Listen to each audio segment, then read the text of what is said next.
only jam you don't spread.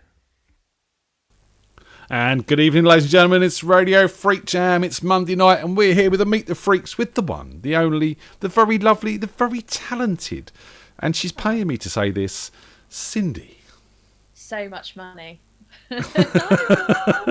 How you doing, hon? Yeah, all good. How are you? Not too bad. All the better for seeing you. Thanks for jumping in today and doing this. I've been looking forward to this all day, actually. Oh, do you know, so have I. It was a nice surprise. I'm self-isolating at the moment before my off on Thursday, so I had nothing else to do except tune in. So here we are. Well, there we go. So good evening to everyone out in the chat room. Nice to see you. You've got 10 people watching already, and we've only just started, Cindi. So good evening, everyone. Hope you're all well. What you been up to, Cindi? What's going on? How was your weekend? So we came back from Dorset a bit earlier than expected, and I've just been at home, chilling, walking the dog, reading books in the garden, just generally putting my feet up, really. So why not? Because you were down for your birthday, weren't you? We were indeed.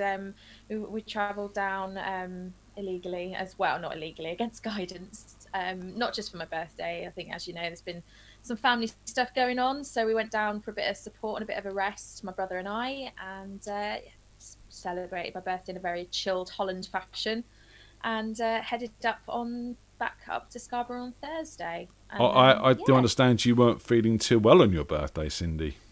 No, not at all. The night before, I got rather into Dad's brandy, and I didn't realise the proof of it until the next morning, where I wanted to die. So. Yeah. Having drunk with your dad on several occasions, you do have to be careful occasionally. I mean, your dad's not a big drinker, but when he drinks big. Oh yeah. And I've not been. I wasn't listening to the wise advice of my father, just to sort of take it easy, because even though I was having just like a little shot glass and plenty of lemonade, it was still really, really strong. So yeah, I felt rather rough the next day, but it was fine. It was just the morning, and then in the afternoon, just played some games and chilled and talked and chatted and blew out some birthday candles. So it was lovely. Awesome. That's what I like to. I'm glad you managed to have some kind of birthday at least. It's my bloody fault. I'm sure your mum spoilt you and fed you and done all that sort of stuff like she has a tendency of doing, because your mum is a feeder. Oh God, yeah, not half. So a quick shout out to Tracy and Paul, actually, and if anyone's around Saturday and you want to catch up with Paul, well, there is a rumour that myself, Paul and Andy are going to be down at Bumbles playing another acoustic set on Saturday night. So if you want to come down and say hi to Mr. Holland, please do come down and say hi to Mr. Holland. He will be there. It's the first time I've seen him since our rehearsal, from the Ashes rehearsal we had back somewhere all them times ago between lockdown 1 and 2. So I'm really looking forward to catching up with him, playing some tunes, and just having a bit of a jam and having a bit of a laugh. So looking forward to that. But you can't make it, can you, Sin? Because you're isolating. No, I am indeed, and I don't think my hip will be able to cope with a clutch for 4 hours. So yeah, I'll have to watch from here, I'm afraid. So next week you're going to come on and give us some hip hop. Your jokes just don't get any better, do they? No, you should know me. You've known me long enough. Because, talking about knowing me long enough, I've known you since you were about 8. Yes. My first introduction to you was talking to your dad in your front room in Hayes, North Hyde Road, about PAs and gigs and bits and pieces like that, when this young slip of a thing comes down the stairs in a Winnie the Pooh night dress, which you say it wasn't, but I swear it was, rubbing her little eyes, going, "Can I have a glass of water, please?" And that was it. You've kind of been in my life ever since. Well, I mean, we can't get rid of you. I'm like a bad smell. Try as we might. We just can't get rid of you. No, honestly, I was talking to Mum about it last week. Sean, Ryan, and I just like, you're the uncle that we chose. You had no familial obligation to us, but you've been present all of our lives, and the big moments, the bad moments. You fed us, watered us. We think the world of you. Babysat you. babysat us, took us took me to the studio festivals. You know, the opportunities that you've given all of us three. I mean, we're very, very lucky.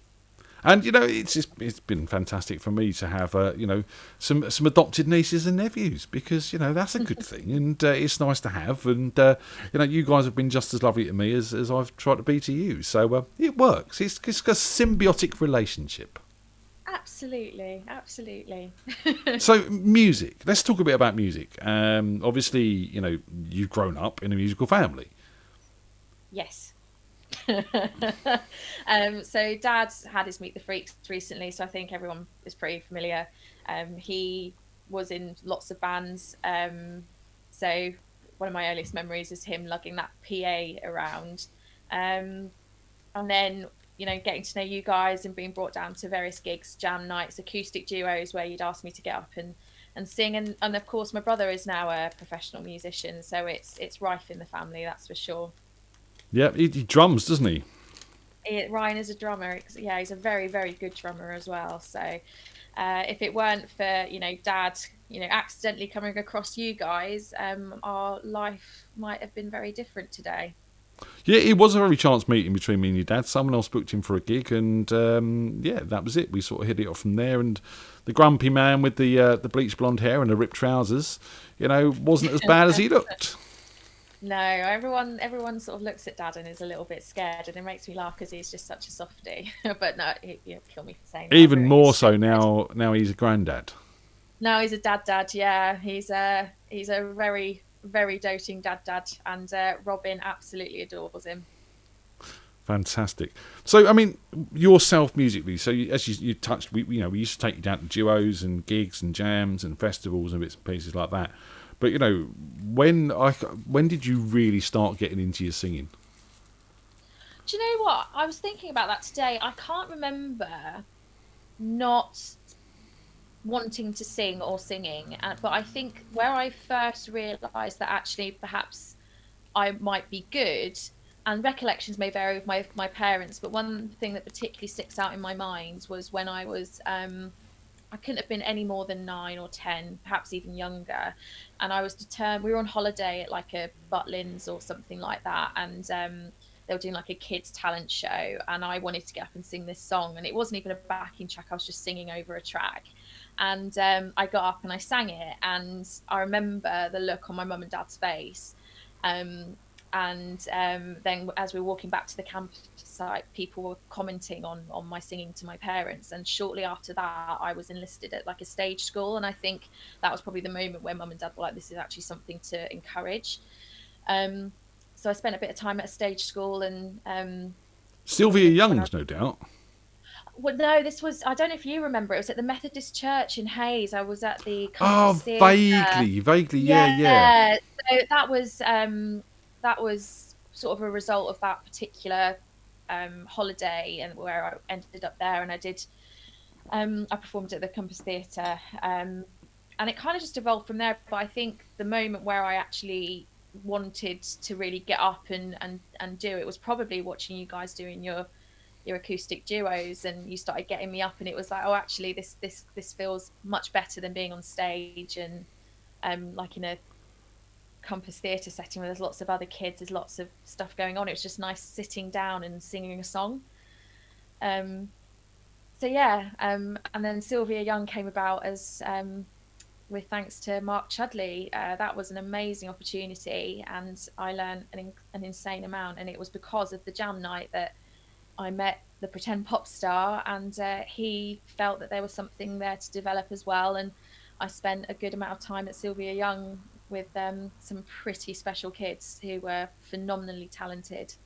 And it was probably at that time where I realised that there was a whole different range to my voice that I hadn't had the courage or confidence to sort of explore.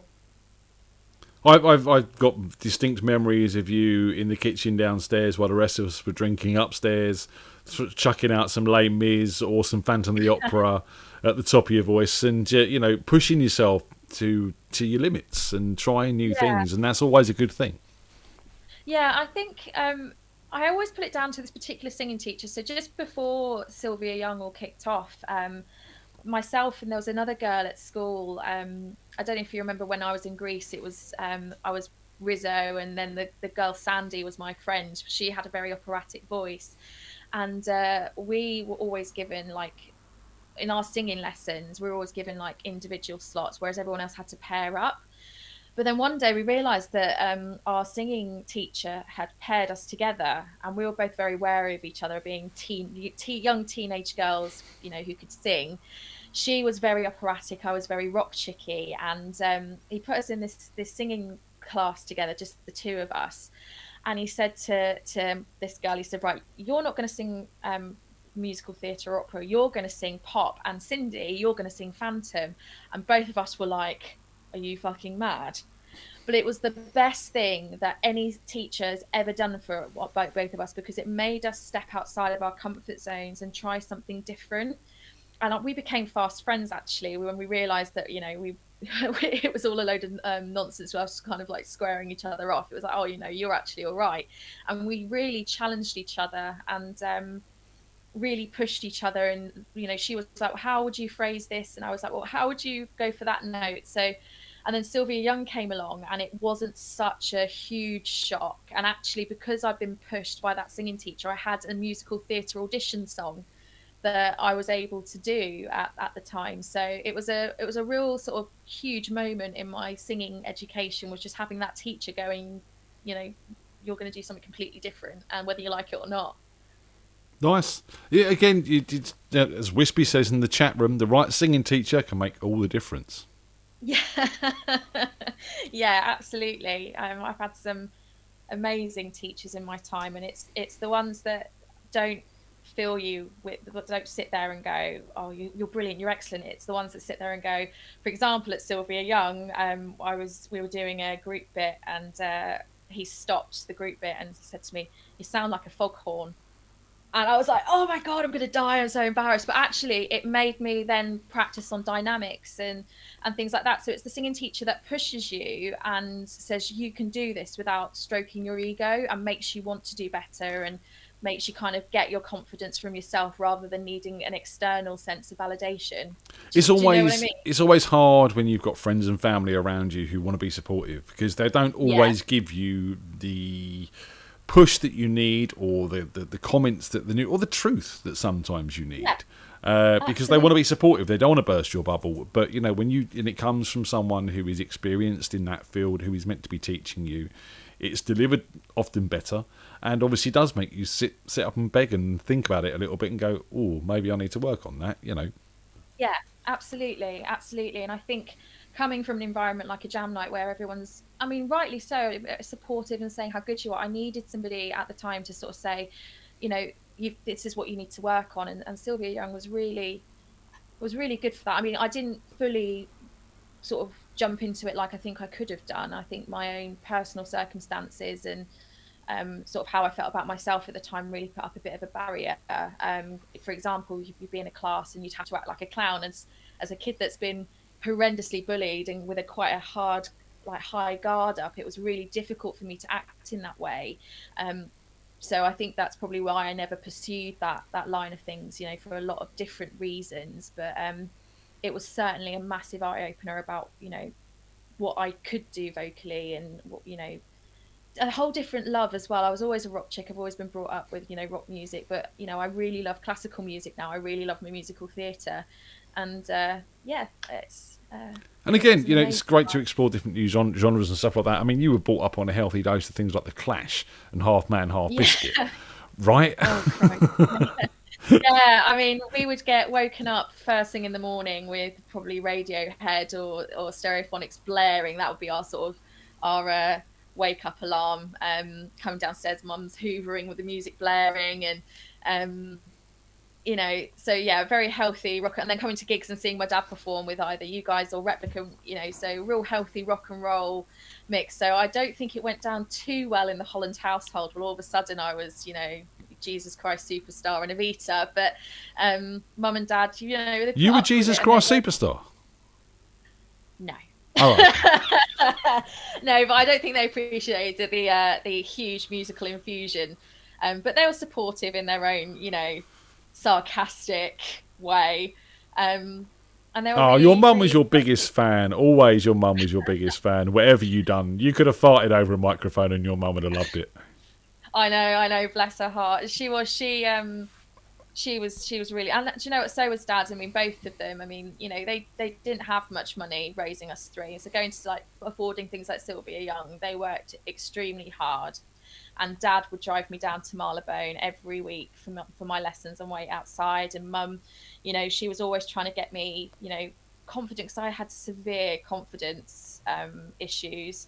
You know, I'd been horrendously bullied as a kid, and, you know, normal like teenage girls' insecurities, which exacerbated with all of that. I found it really difficult to, you know, be confident in what I was doing. So she was trying to work on my confidence, and my dad was trying to make things happen. So, you know, they're amazing. And Yeah. you know, you ended up getting there. So what I want to do is, it's about 1:15. I want to play a track. So as you know, as we were talking about earlier, I've been hunting through the archives again and looking for anything with Cindy's name on it. And I found a track called Acceptance. Give us a little brief rundown how this came about, Cindi. I mean, this was 2007, ladies and gentlemen, just to clarify. Yeah. So I was 17. It was basically, you had gone out for a gig. Tony and I were having a girly night in with wine and curry, and we decided that we wanted to write something, and this was the result. It was just a chilled evening in, having a girly night. Playing with GarageBand, wasn't it? You were playing with loops on GarageBand and yes. recording vocals and bits and pieces. So if you recognise the piano part in this, the piano part has actually been used in an advert, which was quite big on TV. I can't remember what the advert was for in the end, but I recognised it. I was like, that's the same loop that we used with Cindy's song ages ago. So yeah, basically, this was something written by you and Tony, and you put this together, and then I came home and tied it up for you, and this was the result. And I haven't heard it in years, and it was only I've remastered it a bit today because I wasn't totally happy with the mix. It was 2007. It was a long time ago. But let's have a listen to this. So this is called Acceptance. This is Cindi and Tony, and we'll have a listen.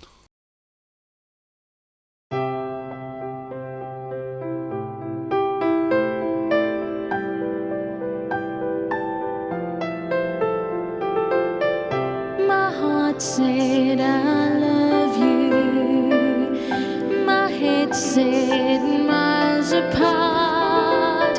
Years had us walking strong as two, separated from the start.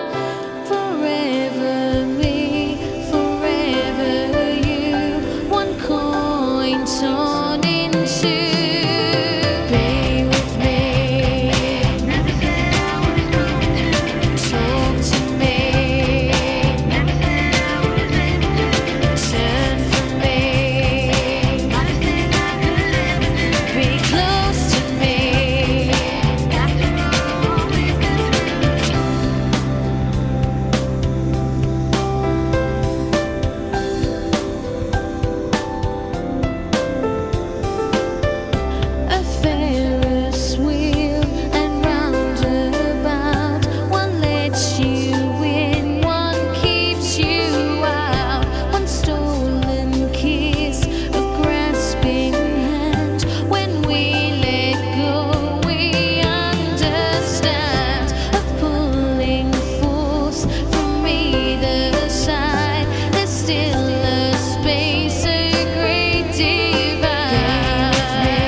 Took so long to break this chain. Acceptance saved a lot of strain.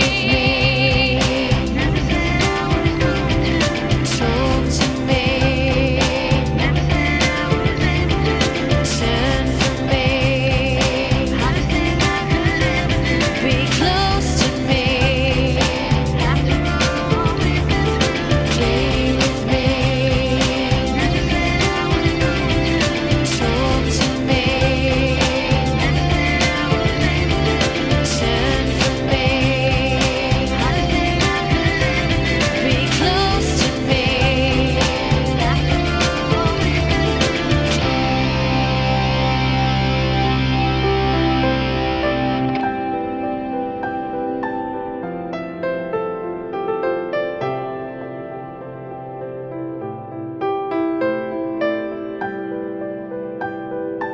after all we've been through.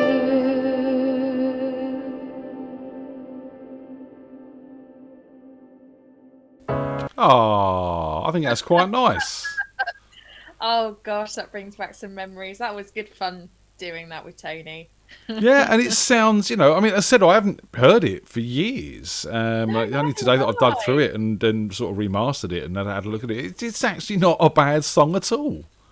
Oh, well, considering I was 17, I think I sat down and we sort of scribbled some things together. You know what Tony's like? She's amazing for being able to like take an idea and throw bits in and construct. So it was a really interesting evening. So yeah, it was good fun. It was nice hearing it again for the first time in a very long time. Yeah, as I said, I haven't heard it for years and dug it out today and I thought, yeah, that can go on. That's I did find another one. I didn't even have a title. It was literally Cindi.aif or something like that. And I wasn't going to play it because you would not have been happy with me. It must have been a demo that we started and never finished. So I thought I'd leave that well back in the archive. Yeah, never to see the light of day. Everyone's enjoying that. Wispy says cracking song, and Danica says that was lovely. Sean said it was nice as well. So yeah, everyone's enjoying the tunes. So 17, 18, that must have been about the time you started with Red Rocket. Was it a little bit later than that? So 2008. So a year after. Yeah, so I think it's pretty much well known how I ended up with Red Rocket. So my wonderful Auntie Steffi passed away and Red Rocket needed a singer. And suffice to say, I think a lot of people wanted me to do it. They felt it was the right continuation. And I was offered the opportunity and I wanted to do right by her. And you did. Thank you. You gigged hard. Yeah, it was intense. I mean, for a 18, 19-year-old girl, it was relentless. It was three times a week on top of a full-time job. And I think at that age, it was really good fun, but it got to a point where, I wanted to go out with my mates and I was spending all of my weekend working. It was a fantastic opportunity. I've got such fond memories, especially of Mark and Sophie having such a laugh. I learned a huge amount about myself, about gigging, about my voice. And I was with them for just over a year. And I just decided that it was the right time to step back. And I was focusing on what I wanted to do career-wise. I had some personal stuff I wanted to sort out. And I just wanted to be young as well and go out and have a good time. And I think for me, it just naturally come to a point where it was time to move on. Yeah, but I mean, how long were you in the band for? 3 years? It was just no. It was just over a year. Or was it just over a year? I thought it was longer than that. No. It was just over a year. It was really. Oh, it might have. Was it a bit long? It might have been. It was no more than 2 because I definitely depped for them quite a few times in sort of the transition where they were sort of finding new singers. But yeah, it was relentless. It was a lot of gigging and it was a really good exposure as well. It was. I think what was difficult for me was obviously I was stepping into some pretty enormous shoes, and I think I never could quite make Red Rocket my own. As well as all of the other stuff going on, but I learned a lot, and I've got such fond memories of. It was a very brave move. It really was on your part. I mean, because you're right, you did have a big pair of shoes to fill, but you did do a grand job at it. And yeah, I think that there was people who were sceptical to start with, but you stepped up, and yeah, I think you did make it your own. Really, to what it took some time, but it's like anything. Any band with any new member, it takes a while to settle down, and for you to work it out for yourself. You had some very talented musicians to work with. Oh God, yeah, absolutely. I mean, particularly Mark Legu, and he is a phenomenal guitarist, and he was so unbelievably kind to me when I was with. I was excited, but I think my predominant feeling was nervousness. Obviously, the sort of what I was taking on. You know, I was still grieving as well, so it was like Steph was very much present, and it was like, you know, am I the right person? Am I going to get this right? So there's lots of anxiety, a lot of fear. You know, I was really young. I've never gigged before. So it was a huge thing for me to take on. And Mark just made it so easy. He was just so relaxed. He was so supportive. And I got really close to Sophie as well, the bass player. And she was amazing. And I felt, you know, like I had the opportunity to throw in some songs that I wanted to do. And, you know, it wasn't, you know, I wasn't always perfect. As I say, I was young. I was resented sometimes, you know, that, you know, most all of my weekends were taken up. I couldn't just go out and party with my friends. My social life was constantly with me being up on stage. So I wasn't perfect by any stretch of the imagination, but, you know, I did try. And I think do right by everybody and, you know, have a good continuity for the band after what happened with Steph.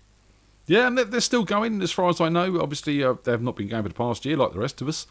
But as far as I know, they're all still going and pushing forward with that. So good luck to them in the future. Should we have a video from Red Rocket? Yes, yeah.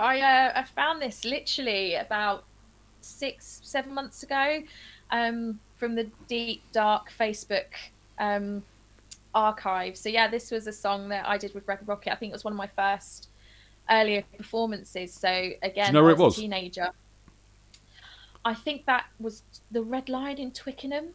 Oh yeah, it's not. It's Filthies, isn't it? Yeah. It says on the stage. I did watch it earlier. I should have known that.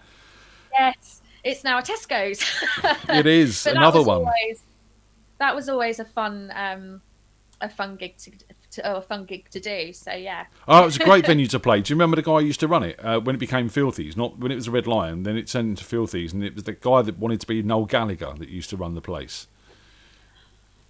Oh my God! What was it, Richard? Oh, I can't remember what his name was, but he had the haircut, he had the glasses, he dressed like Noel Gallagher.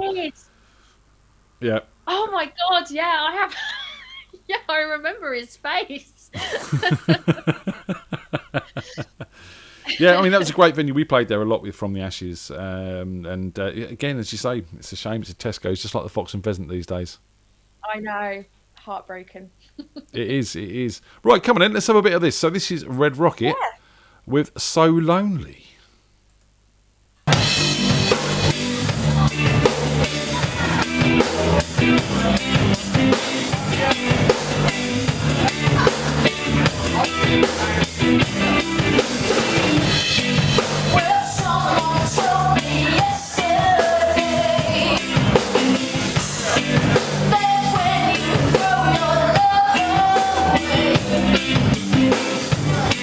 You actions, you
Ew.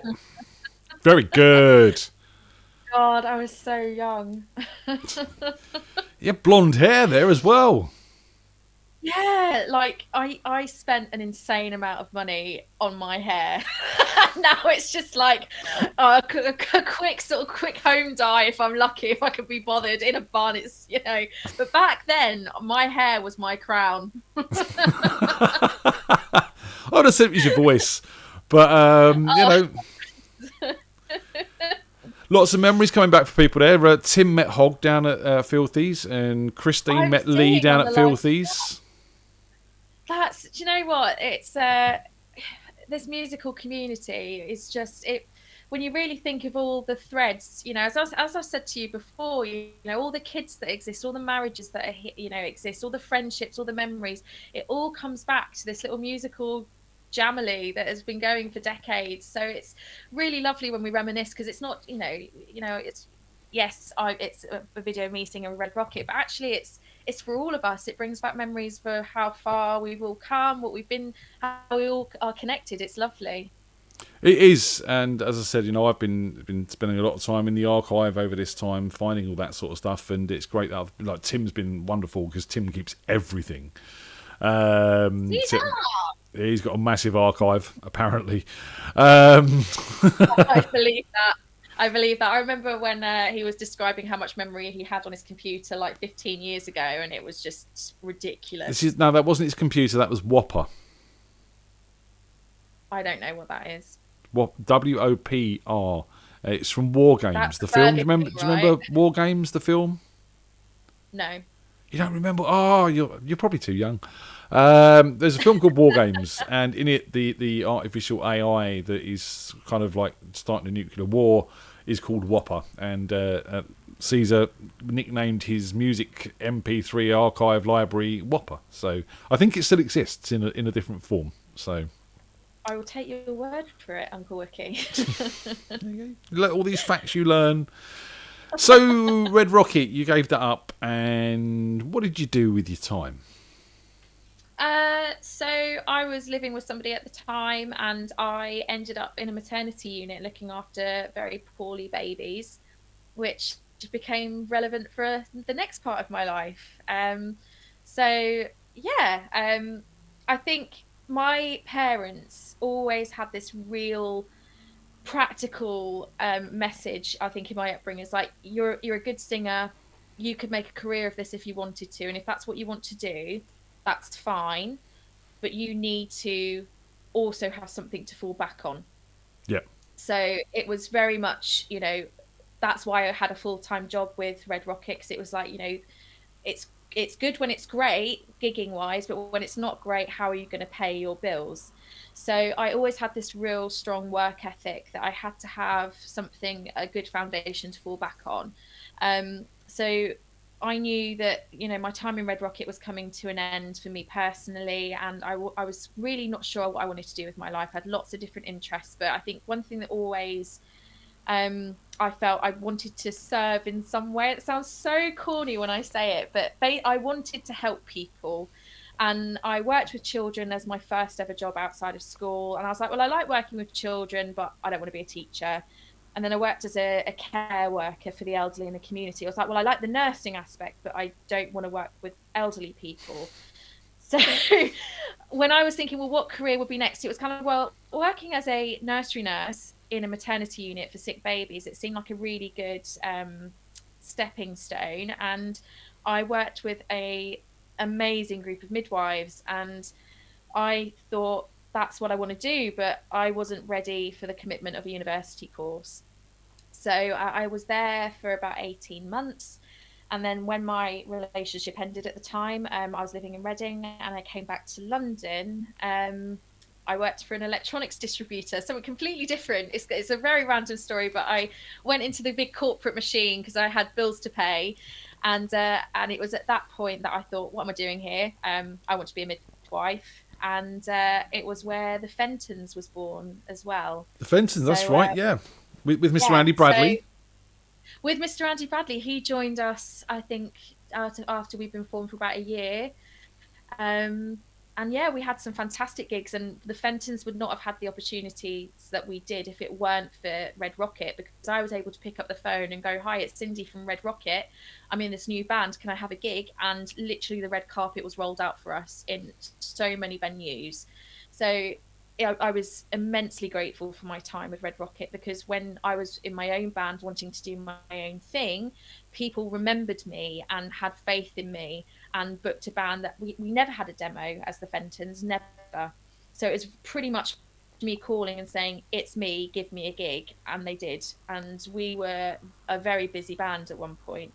And named after a dog. Named after a dog, yes. So the video of the dog in Richmond Park being chasing a group of deer, and they're only going Fenton, and the boys in the band. So it was obviously Andy, but the original, it was myself, George, Dan, and Jamie, and they found this video hilarious and decided they wanted the band to be called Fenton. And I said, "What about the Fentons?" And thus we were born. Bands have been named after more obscure things than that. Absolutely. So as I say, we were a very busy band at one point, and it was around that time that I decided that I wanted to go to university. So yeah, it was a very busy time in my life. And what sort of stuff were the Fentons doing? So we did everything. We all had such a huge range of influences, and we didn't want to be a band that just did what everybody else was doing. So we had things like Florence and the Machine, but sort of their punky stuff. So Kiss with a Fist, and then we'd move to Skunk and Nancy, and then we go to Katy Perry and Guns N' Roses. But then we do a bit of obscure Muse, and it was just real songs that you wouldn't necessarily expect. So instead of doing, for example, like a Katy Perry song that most people would do, like Raw or I Kissed a Girl, we did E.T. So we did songs that you wouldn't expect a band to do, and would make it a bit heavier in nature. So, and we would do things like, we go from Florence and the Machine into Janis Joplin into Skunk and Nancy, and then break away into like Stockholm Syndrome of Muse. So it was a real strange collective of songs that that we made work. So I think that was hanging around Nady too often. That was. Nady was a massive influence on me as a youngster. She was the one who was just like, "You got to have a pair of balls, girl, and go out there and do it." But she also exposed you to lots of different music. She did. There was a huge amount of different genres she exposed me to, particularly Kate Bush. So she was my big go-to for all things Kate Bush. But again, with the Fentons, we did, Kate Bush meets the Futurehead for the Hounds of Love. So there was a whole host of different competing genres that we tried to make work. So, for example, if somebody wanted to do, a typical song that, like Foo Fighters, I think one of them is like Learning to Fly or something, we would choose one that was a bit more obscure. So yeah, that was what we wanted to do. We wanted to do music that we liked, as opposed to what is expected. Yeah, which I think is a good thing. There's a lot of bands out there playing very similar sets, so it's nice to sort of get a band doing something a bit fresh and a bit different. Yeah, and we had the red carpet rolled out for us, particularly at O'Neill's. We had sort of Paddy's Day and Christmas and all the big gigs. And a lot of the boys in the band before Andy had never had that kind of gig before. We were easily in front of 500 people. So it was, for me, it wasn't just sort of like, oh yeah, we've got a good gig here. It's kind of like nice bringing people into my world. Like, this is what it can be like. And when Jamie left, he wanted to try different things. He was the lead guitarist, and he didn't want to commit to a particular Paddy's Day gig at O'Neill's. So we had a week to find a new guitarist. Otherwise, the gig was going to have to be cancelled, which would have really hurt our reputation. So I called Andy, and I was like, "Andy, it's a massive ask, but here's our set list. Do you think you could be ready in a week?" And Andy, being Andy, went, "Yeah, why not?" So I think we had one rehearsal, and then he turned up, and it was like, "Do you want to do this with us full time?" And he was like, "Absolutely." And Andy brought a real kind of meat to our sound. He brought, it's like he plays like lead and rhythm at the same time, as well as adding backing vocals. So he brought a real substance to the band. So I was absolutely delighted to be working with him. He's an amazing musician. and a great mate. General round nice bloke, to be honest. Broadly fine, not a bad guitarist either, to be honest, and a pretty good singer, if you ask me. So yeah, we like Andy. He's an asset to any band. So yeah, that was the Fentons, and we were quite busy for quite a while. So we've also got together and done some more writing over the years. And I think the one track that everyone's been listening to recently, and everyone really, really likes, especially Wispy. I know Wispy particularly likes this one. Is "Tear It Down," and that's something you and I sat here, me and Tony sat here one night and kind of knocked up and wrote, and then we got Mr. Paul Miro to play the bass on it, and we had and Andy played the guitar on it, and we sort of got it all sparkly. What's your memories on that? I was in a particularly awful time in my life, wasn't I, Uncle Ian? Which you were pretty much there scooping me back together. So I'd gone through a pretty horrendous breakup. I think I was grieving a couple of losses in my life, and was just waiting for my PIN number to come through. So I was in a pretty awful place, and I think I said to you, I just need to do something. I just feel I need to do something. You said, well, let's write a song. I was like, well, don't be ridiculous. So I no, seriously, let's write a song. And it was a really good thing to concentrate and really cathartic. And you drank all my Jack Daniels. And I drank all your Jack Daniels. Yeah. I made up for it, though. I bought you more. Which means I think we drank together as well. So it's all good, you know what I mean? Oh, God, yeah. So it was a really good it was a really cathartic experience, and I hadn't written since probably Acceptance, actually. So coming at it from an older, wiser, I'll never forget, and I said this to Mark Chudley a couple of weeks ago. I reminded him, and he said to me when I was about 15, 16 years old, and he was like, Cindi, you've got a fantastic voice, but you sing with very little passion because you're so young. And I remember being young and being haughty about this. And he went, no, seriously, somebody one day is going to shit all over your heart, and you're going to mean every single word that you sing. And I reminded him of that recently. And I think going from writing Acceptance to writing this, and I was like, it's true, he wasn't lying. And it was all like, oh my God, all the angst. And, so yeah, I think writing this song and going where I was, the place I was in, and going through what I've been through, I think it was you can really hear the difference in the level of maturity between the two songs. Oh, totally, for sure. And sometimes as well, without picking on you at all, you were quite perfectionist with your voice. You had to get it right. You drove yourself quite hard, but sometimes you can sacrifice a little bit of the technicalities to bring in a bit of passion.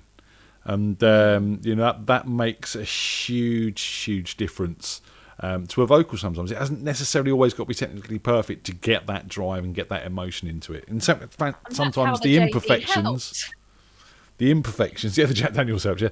The imperfections are what give it the emotion, if that makes sense. And your dad's just popped up in the comments and said 45 minutes to work out where the comments section lived. Fuck the internet, give me a stage. Saturday night, dude. We've got a stage Saturday night.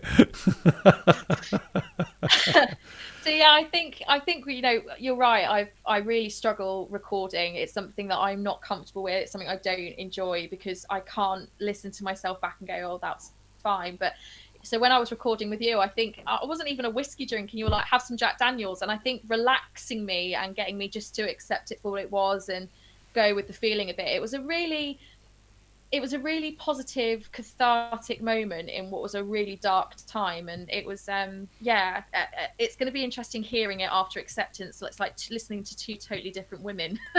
Well, and the first one's Acceptance, and the second one you're tearing it all down again. So I've accepted it, but I don't like it. Sorry. Yeah. Come on, then. Guys, I'm tearing it down. Let's have a listen to this. So this is Tear It Down. This is available on the 8 Month Malfunction album on Spotify. Best You've Never Heard. You've all heard it now. I need to change the title. But this is Tear It Down with Cindi.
left unanswered.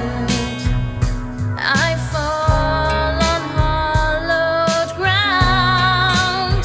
We gotta tear it down.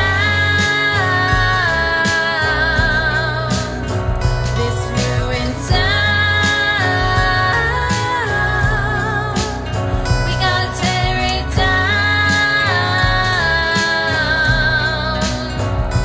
and build it all again. The streets are still haunted with emotions left torn.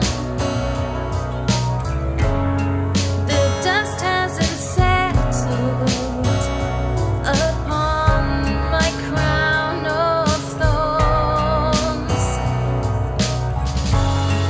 We built this together, but the cracks start to show. But the gaps I have filled now. I did this on my own. We gotta tear it down. This ruined town. We gotta tear it down and build it all again. Roll away the stone, build a better home, and find a way to rise.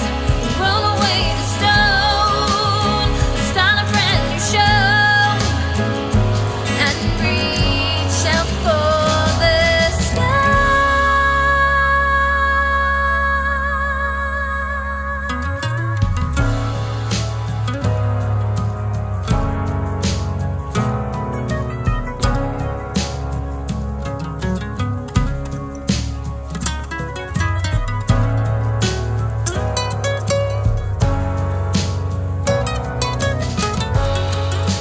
Now you've retreated.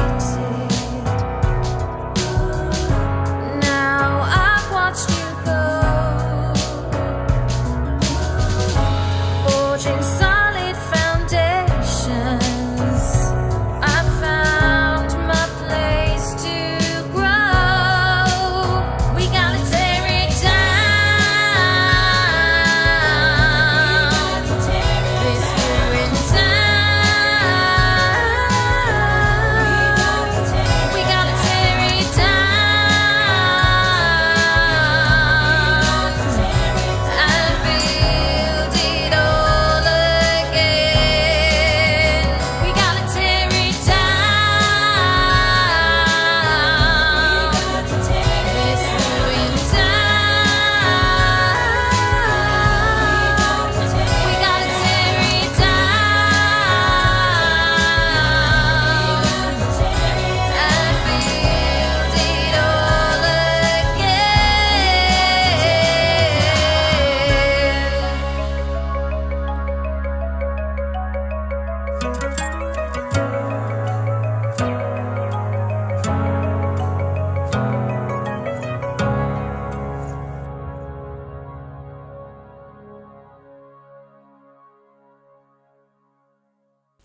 That was Tear It Down there with Cindi singing, ladies and gentlemen. Sounding great, hun. It does. I do like that track.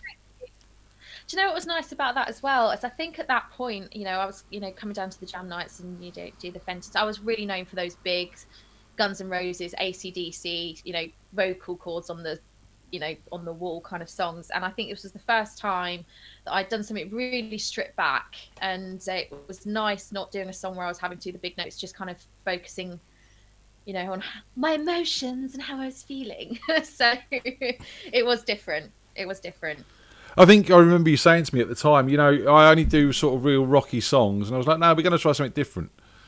And you were like, oh, I don't know. And then that's what we ended up with, I think. And, that was only one night's worth of recording as well, wasn't it? And I think then Tony came on board and done the backing vocals afterwards.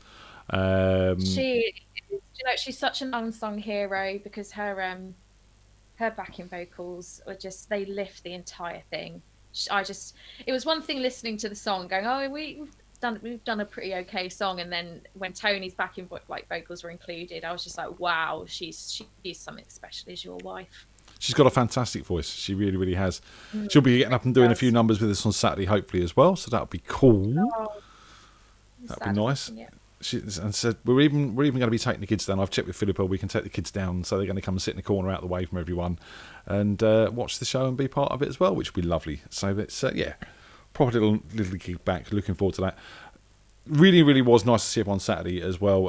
Thanks everyone for coming. It was didn't know how it was going to go. Came away with a good night. So thanks to everyone who was there. Just in case anyone missed that earlier. Cindi, it's 5 to 10. So I mean, let's before we wrap up and bits and pieces. What are your plans for the future? Obviously, you've been frontline during COVID.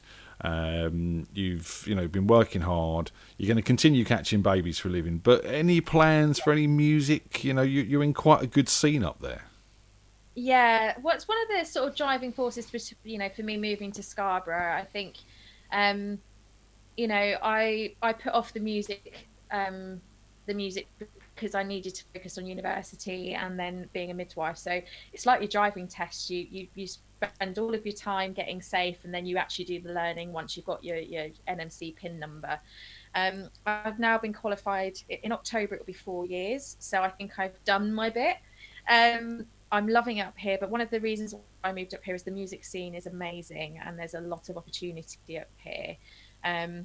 So my brother, bless his heart, he said after a few drinks, he never say it sober because he's very much like my father, but he said, if it's the last thing I do, I'll get my sister singing again. So I think there's lots of scope to try and, get me in a band, because I'd love to get to the point where,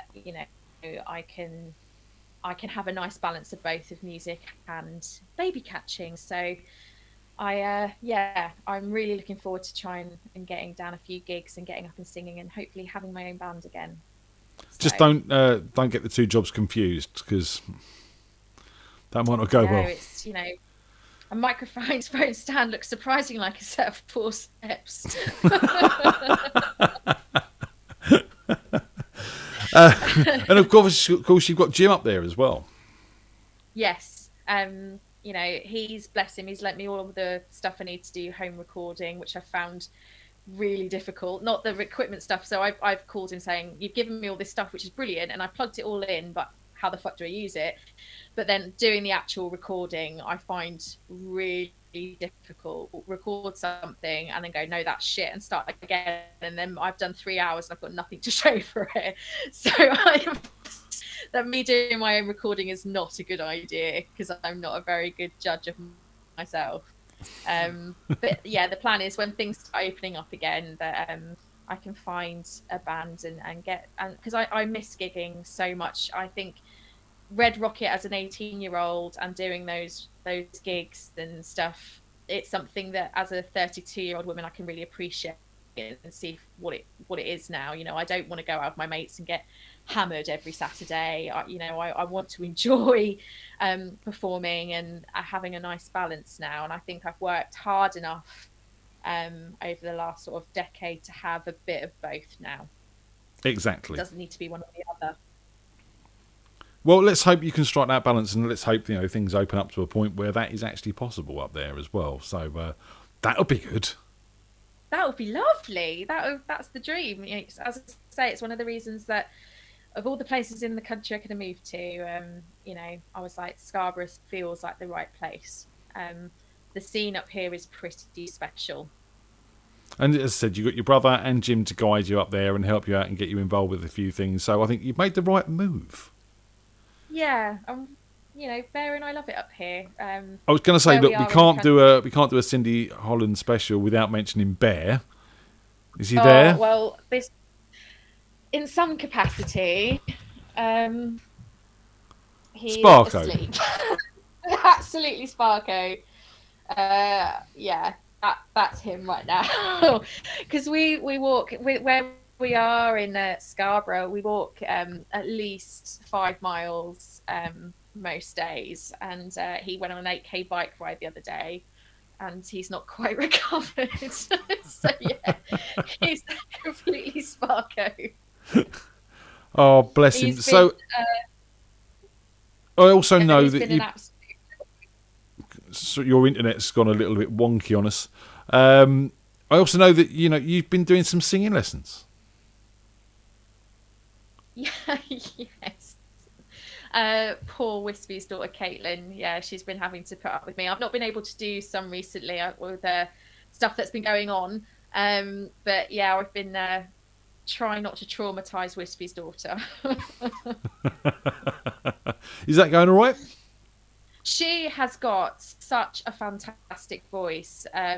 She's very much like me when I was her age, lacking in confidence and quite guarded at sort of projecting emotion.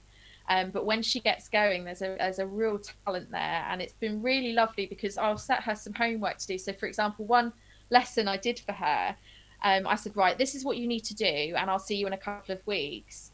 And because of being a musical theatre kid, I know what can happen in a couple of weeks. So I'd pretty much set the same sort of lesson plan for 2 weeks prior just to work on what she'd done. And within about 5 minutes, she'd smashed it. I was like, you've completely fucked up my lesson plan because you have literally done everything I've asked you to do, and I can hear it. There was such a huge change in her. So yeah, she's a great kid. She's a real credit to her parents. And Wispy's so saying there polite. that you've been an awesome teacher, and she's very grateful. Oh. And I will be back. As I say, I've not been the best teacher the last month with stuff that's been going on with me. But in May, I plan to get back and to get rolling and helping her, because at the end of the day, it's the Jamily that helped me get to the position I am in life musically. So the fact that I can give back and do the same for another Jamily kid is Handing really the torch nice. down the generations, Cindi. That's what we do. Torch down, absolutely. So it's definitely my turn to hand that torch down, and she's awesome.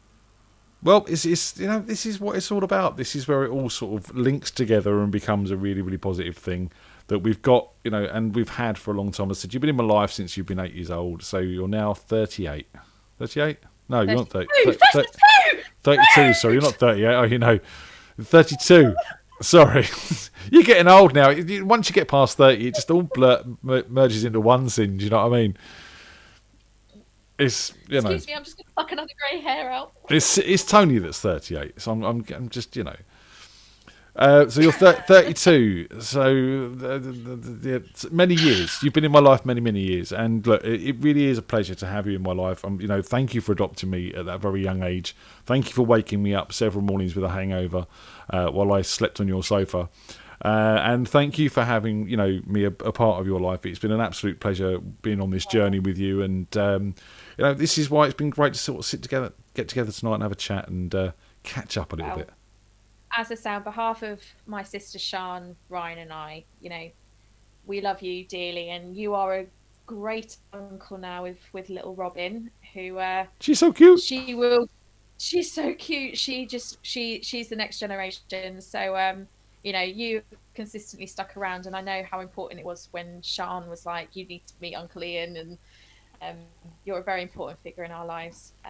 So yeah, coming and doing this is not just about me. It's about if it weren't for you and my dad meeting and the opportunities that you and Dad gave me, and equally my sister and my brother, we are the people we are today because of the influence that we've had from you guys, and we love you dearly for it.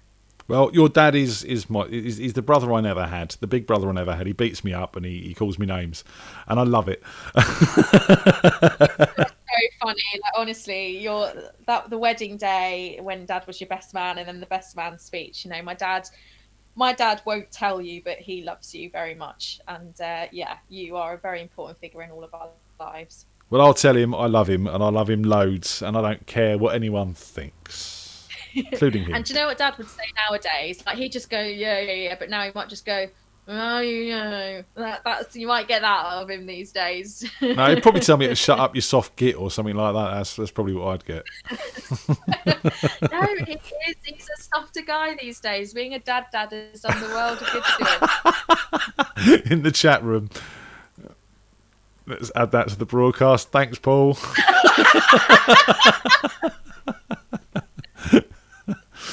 I expected no less. I'm such a daddy's girl. You know, I am the woman I am today because of my dad, and my mum is an amazing mum.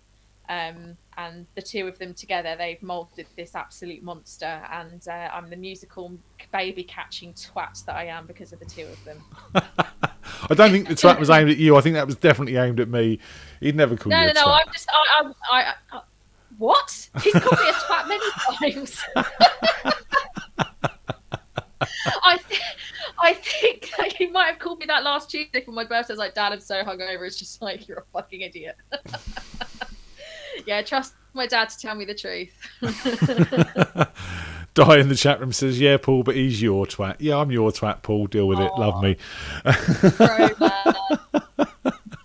Cindi, we're going to play out. You said you'd like to play out with some frequency, which is lovely. So you said Sound of Thunder or Take What You See. Which one would you prefer? The reason I'd say Sound of Thunder is because I remember you and Dad being a little kid and coming down in the middle of the night going, will you turn that down? But essentially you guys working on this in the middle of the night with a half empty bottle of JD. So this song has a lot of poignant memories of my uncle and my dad. Yeah, because I mean, we didn't just play this in the band. This was played in this and Take What You See. We played a lot in the duo.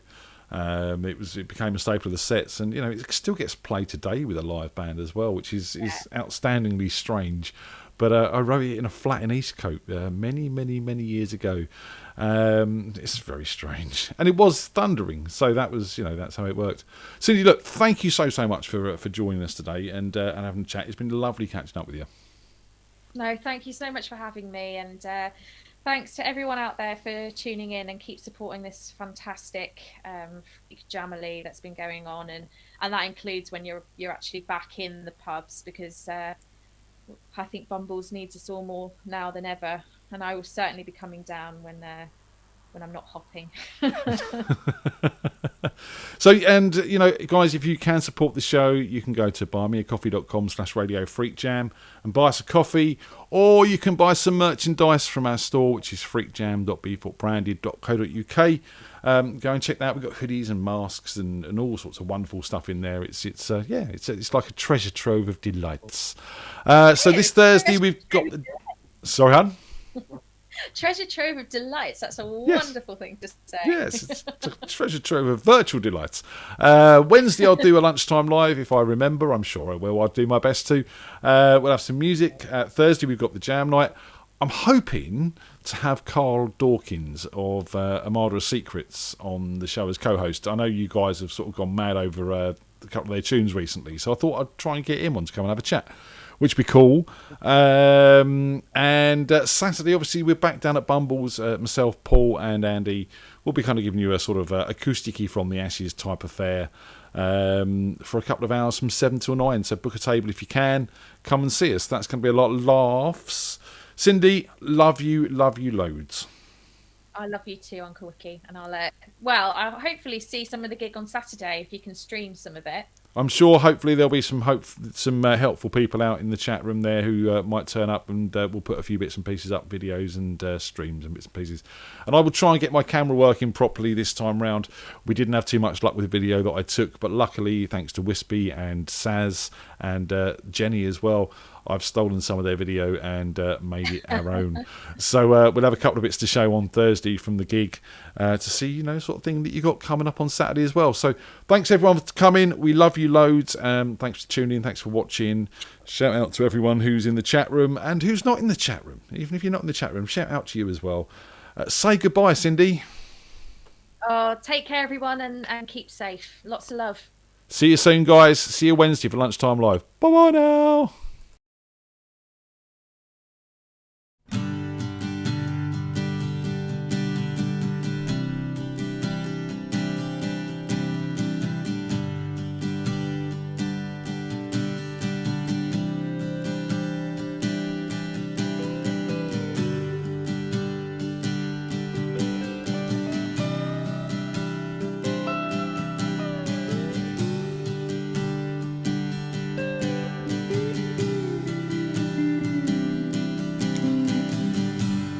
I've been smoking all my cigarettes,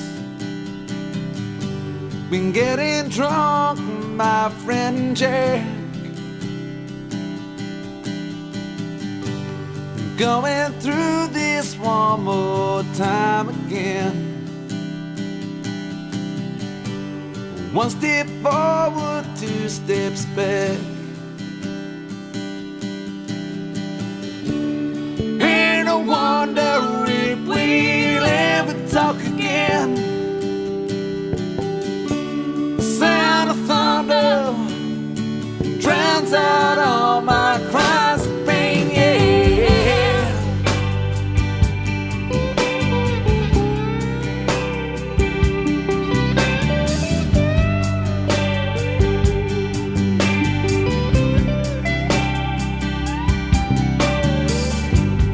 While those jingle bells were ringing,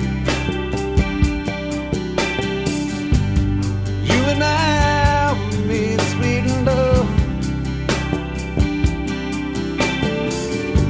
But then the closet door was open, 'cause I still fell from up above. Ain't no wonder if we'll ever love again. The sound of thunder tells me it's gonna rain again, yeah. Na na na na na.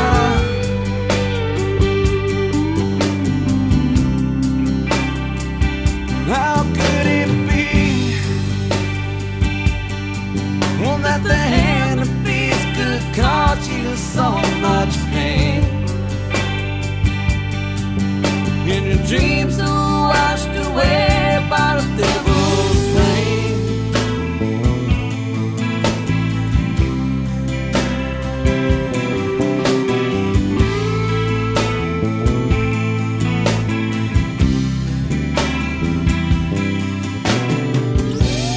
Now another day has ended, given all I got to give, and I'm sorry that it's over, 'cause I got my own life to live. Ain't no wonder if we'll ever love again. The sound of thunder tells me it's gonna rain again, yeah. Na na na na na na.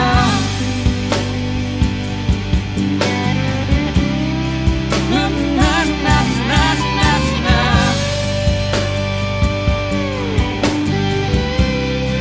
Na na na na na na.